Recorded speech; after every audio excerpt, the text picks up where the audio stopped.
Então, gente,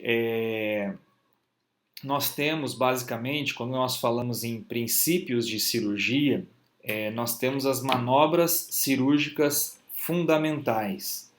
As manobras cirúrgicas fundamentais são essas aqui que estão relatadas nesse slide: diérese, exérese, hemostasia e síntese. Tá? Só para deixar bem claro para vocês, eu vou deixar esses slides depois lá no ambiente online de vocês, ok? Então vai ficar lá, assim como a aula também vai ficar lá. Eu estou gravando aqui a aula e ela vai ficar lá disponível, tudo bem? Então, quando a gente fala em diérese, quando a gente fala em diérese, nós estamos falando, pessoal, no ato de incisar, o ato de cortar. Né? Então, diérese, na linguagem cirúrgica, é sinônimo de corte, de incisão, uma separação cruenta dos tecidos, ok? Para incisar, para a gente fazer uma diérese de uma forma muito bem feita, de acordo com os princípios de cirurgia, nós temos que seguir alguns princípios básicos da diérese, ok? Primeiramente, os requisitos para uma boa incisão, né? Como é que nós podemos fazer uma boa incisão? Primeiramente, nós temos que conhecer a anatomia da região, ok? É extremamente importante. Nós não podemos fazer uma incisão às cegas, né? Nós temos que saber exatamente aonde nós estamos incisando. E isso vai ser dado para vocês em aula, os pontos aonde nós fazemos as incisões de modo a não lesar estruturas anatômicas importantes, ok? Eu preciso ter uma versatilidade de amplitude, então eu preciso enxergar o que eu quero operar sem ser demasiadamente amplo. Né? Então, quanto maior a incisão, quanto maior é o meu descolamento, maior vai ser o sofrimento, vamos dizer assim, a gente chama de morbidade no pós-operatório do nosso paciente. Então, eu preciso enxergar, mas também tenho que ser um tanto quanto conservador. Tenho que ter uma boa iluminação, isso é um princípio básico, e tenho que ter um material apropriado. Tudo bem? Bom, quais são os instrumentais que nós vamos utilizar para a diérese? Nós vamos usar um cabo de bisturi. Na odontologia, nós usamos o cabo número 3. Esse é um cabo de bisturi muito utilizado na odontologia, que é o cabo de bisturi número 3. E nós temos uma sequência de lâminas que nós podemos utilizar. Basicamente, na odontologia, nas cirurgias bucais, intrabucais propriamente ditas, nós ficamos ali com a lâmina geralmente número 15, ou também cirurgias um pouco mais delicadas, nós podemos utilizar a lâmina 15C, ok? Que é uma lâmina um pouco menor quando nós comparamos aqui com a 15. A 15C ela é mais delicada, então quando nós precisamos de uma delicadeza maior na incisão, nós usamos a 15C. Eventualmente, nós podemos utilizar a lâmina número 12 ou 12D, geralmente a 12.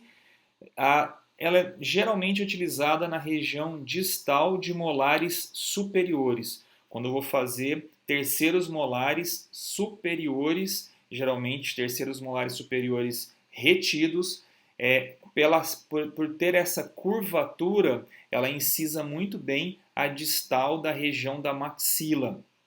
E também a lâmina 11, eventualmente, nós podemos usar para drenagem de abscesso. Ela é bem pontiaguda, nós conseguimos fazer um furo e drenarmos abscesso. No entanto, a 15 e a 15C, elas acabam suprindo a necessidade de todas essas outras aqui. Ok? A 10 é muito raro, é uma lâmina mais utilizada para pele. Bem? Eu tenho algumas formas de se empunhar o meu bisturi.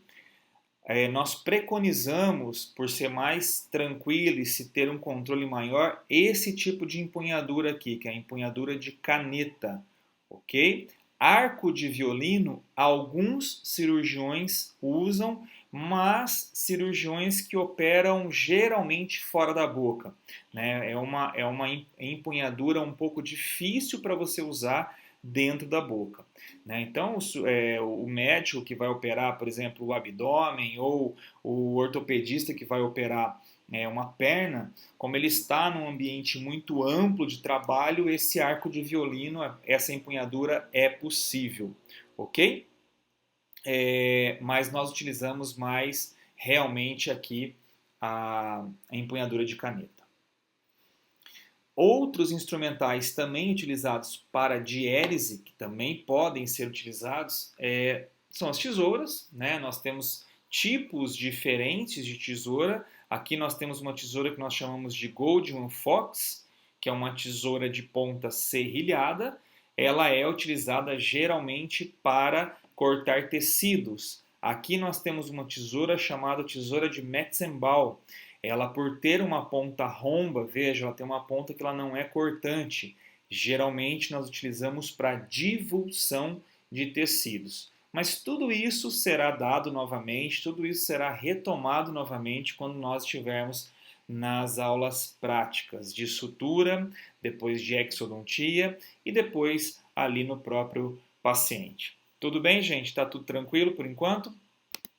Não tem nenhuma pergunta aqui por enquanto não, né? Ah, tá.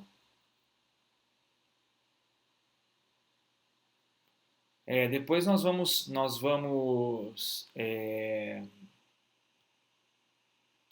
depois nós vamos conversar. Talvez quem entrou um pouquinho depois aqui das 7, pessoal, tem algumas perguntas aqui. Eu vou me restringir à aula porque o Zoom ele vai derrubar com 40 minutos, tá? Depois, eventuais perguntas, de preferência sobre a matéria, é claro, mas outras perguntas também a gente pode ir lá para o chat, ok? Então vamos lá.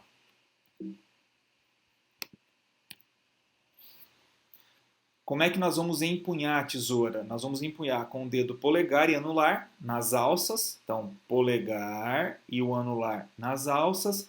E nós vamos utilizar o dedo indicador na porção intermediária como forma de conseguirmos ali um pouco mais de apoio e de destreza, tudo bem? Com relação aos princípios de retalho agora, gente, quando nós fazemos uma incisão, um outro princípio que nós temos que respeitar é o fato da base do retalho, olha só, a base do retalho ser maior do que a altura do retalho, tá? Isso é extremamente importante para que a gente consiga garantir a irrigação desse retalho. A literatura mostra que essa distância aqui, ó, da largura, essa distância de x, como está determinado aqui no slide, tem que ser 2 vezes a distância de y. Ou seja, essa base aqui, ó, ela tem que ser 2 vezes maior do que essa altura. Isso para que todo o meu retalho receba irrigação. Tá? Quando a gente pensa ao contrário, quando essa base aqui ela é pequena, né? Então no caso, quando eu abro a minha incisão num outro sentido, não nesse sentido divergente, mas convergente, se eu precisasse dessa forma aqui, ó, para cá e para cá, eu tenho uma base muito curtinha e uma extremidade livre muito ampla e eu não vou ter uma correta irrigação do meu retalho e esse retalho ele pode necrosar. Tudo bem? Olha só, é o que está falando nesse slide aqui, tá? Ó. Então as incisões elas devem ser divergentes, ó. Elas jamais podem ser convergentes. Por quê? Porque se ela é divergente, o meu dente está aqui e eu inciso de forma divergente para baixo ou que seja para cima, se eu estiver operando um dente superior, eu tenho uma base maior. Consequentemente, eu tenho uma irrigação para todo esse tecido. Ok? Aqui já não. Ó. Aqui, se eu fizer essa incisão convergente, percebam que essa base vai ser pequena em relação a essa extremidade que vai ser descolada. E eu posso, nesse caso, ter uma necrose. Um outro fator importante, além do fato de ser divergente, olha só que novamente, ó, divergente, a minha base do retalho é maior que a minha extremidade que será descolada. Além disso, eu preciso respeitar as minhas papilas interdentais. Então eu posso incisar no meio de uma papila interdental. Jamais, né? Eu tenho que respeitar essa minha papila, ok? Então, a partir do momento que finalizou a papila, eu posso incisar, ok? E devo evitar também o centro do dente. Jamais eu posso subir uma incisão aqui no centro do meu dente, porque isso pode causar uma recessão gengival, ok? Então, olha lá, o correto, se eu vou operar esse dente aqui, essa raiz, esse dente, por exemplo, eu fiz a minha incisão divergente, ó, divergente, e eu respeitei, as minhas papilas estão íntegras. Aqui eu já errei, ó.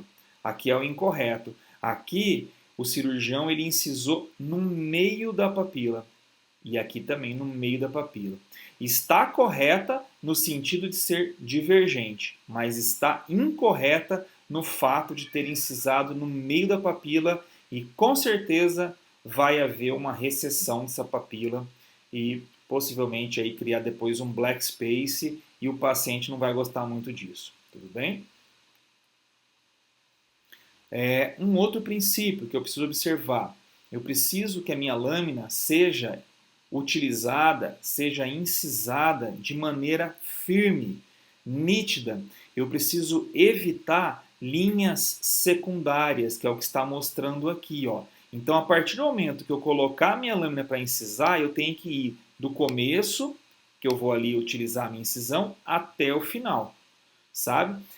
Eu não posso ficar, começa um pouquinho, né? Geralmente quando a gente está começando a operar, a gente tem medo, muitas vezes insegurança anatômica da região, e aí incisa um pouquinho, às vezes chama lá o professor, às vezes está com um pouco de medo, e acaba criando essas linhas secundárias, fica um retalho todo torto, um retalho todo irregular. Isso é muito ruim para o reparo. Então a lâmina tem que ser firme, ela tem que ser utilizada de maneira firme e segura, né? Mas com o tempo a gente vai conseguindo adquirir essa segurança, tudo bem?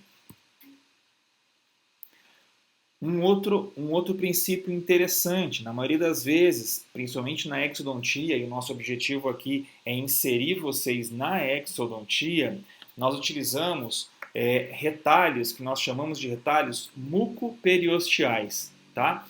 Um retalho mucoperiosteal, onde eu inciso firmemente a minha mucosa e o meu periósteo. Então vocês lembram que revestindo um osso eu tenho o meu periósteo. Eu vou incisar, essa minha incisão que eu estou fazendo aqui, ela vai englobar tanto a mucosa como o periósteo. E o periósteo ele vai vir aqui, ó, ele vai vir colado, ele vai vir aderido à minha mucosa. Ok? De modo que quando a gente descolar, é exatamente isso que nós vamos ter, ó. Nós vamos ter o osso aqui sem o periósteo.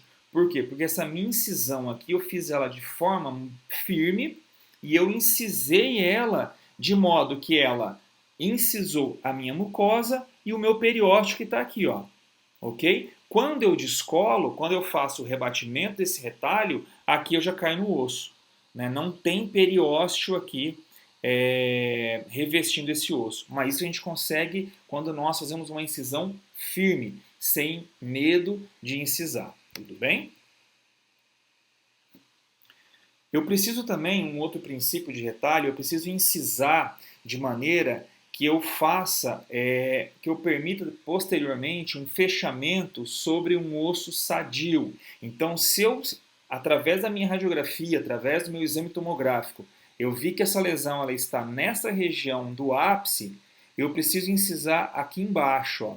Por quê? Porque depois que eu voltar esse retalho aqui, aonde eu vou suturar tem que ter osso íntegro. Aqui está incorreto, ó. Aqui o cirurgião planejou mal a incisão, porque ele teve acesso à radiografia, né, ao exame tomográfico, eventualmente, mas ele incisou sobre a minha lesão, por exemplo.